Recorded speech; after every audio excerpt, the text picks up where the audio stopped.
Kendini muhteşem bir şekilde tüylerinden yakarak öldüren ve küllerinden yeniden doğan efsanevi bir kuşun efsanesini dinlemeye hazır mısınız? Pek çok kültür ve inanışta yer alan Zümrüdü Anka kuşu günümüzde de birçok filme konu olmuştur. Kültürden kültüre farklı isimlerle anılan Zümrüdü Anka bazı efsanelerde 500, bazılarında ise 1700 yıl yaşadığını ve her şeyi bilen bir bilge olduğu söylenilir. Efsaneye göre Zümrüdü Anka kuşu kendi ölümünün yaklaştığını hissedince kendisine dallardan bir yuva inşa eder ve sonrasında bilinmeyen bir sıvıyla bu yuvayı sıvar. Ardından güneş ışınları kuru dalları yakar ve bu sayede yanarak ölür. Sonrasında küllerinin arasından yeniden bir anka kuşu olarak doğar. İşte bu neden birçok dinde yeniden varoluş veya diriliş sembolü olarak ifade edilir. Rivayete göre Zümrüdü Anka bilgi ağacının dallarının arasında yaşar ve her şeyi bilen bir bilgedir. Kuşlar ona o kadar çok güvenirler ki ne sorun olursa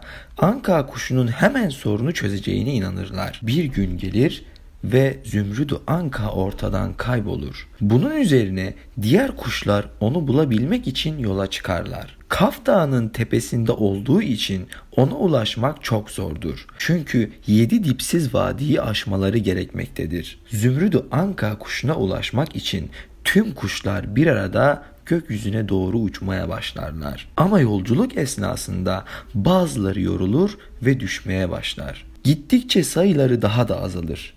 Çünkü 7 dipsiz vadinin her biri birbirinden zordur. Birincisi Nefs Vadisi'dir. Kuşlar bu vadiye girdiklerinde burada her şeyi bulunca burayı cennet sanarlar. Zevk, sefa, zenginlikler, her şey vardır. Burası çalışmadan her şeyin elde edilebileceği bir vadidir. Böylece kuşların sayısı biraz daha azalır. İkinci vadi Aşk Vadisi'dir. Bu vadi ise sislerle kaplıdır. Buraya girdiklerinde her gördükleri taş, ağaç ve benzeri nesneleri bir başka kuş sanarlar. Birçoğunun gözü kör olur ve devam edemez. Üçüncü vadi Cehalet Vadisi'dir. Burada ise birçok ilginç nesne görürler. Fakat çevrelerini önemsemeyi o kadar çok unuturlar ki ardından düşünmemeye bile başlarlar. Sonrasında unuturlar. Hatta Anka'yı bile. Dördüncü vadi İnançsızlık Vadisi'dir. Bu vadi ise her şeyin anlamını yitirdiği bir yerdir. Yaralanan ve düşen bir kuşu görüp her birinin başına aynı şeyin geleceğini söylerler. Anka'nın bile yardım edemeyeceğini söyleyenler olur. İnancını kaybedip dönen birçok kuş olur. Beşinci vadi Yalnızlık Vadisi'dir. Bu vadiye giren kuşlarda bir korku oluşur. Çevrelerindeki diğer kuşları göremez olurlar. Sadece kendilerinin kaldığını düşünürler. Çoğu kaybolur çünkü bir arada uçtuklarını bile unuturlar. Altıncı vadi Dedikodu Vadisi'dir. Bu vadinin her yerinde fısıltılar vardır. En arkada olan kuş Anka'nın doğarken tüylerinin yandığını söyler. Onun önündeki bunu duyup tüylerinin çıkmadığını söyler. Böyle devam eder.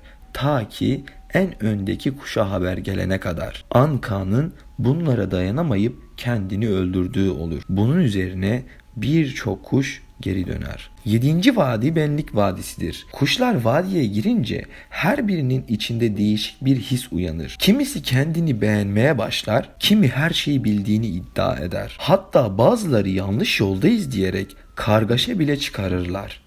Ve nihayet dağa varırlar. Ancak vadilerin üzerinden geçerek sayıları gitgide azalmıştır. Kaf Dağı'na ulaştıklarında sadece birkaç kuş vardır.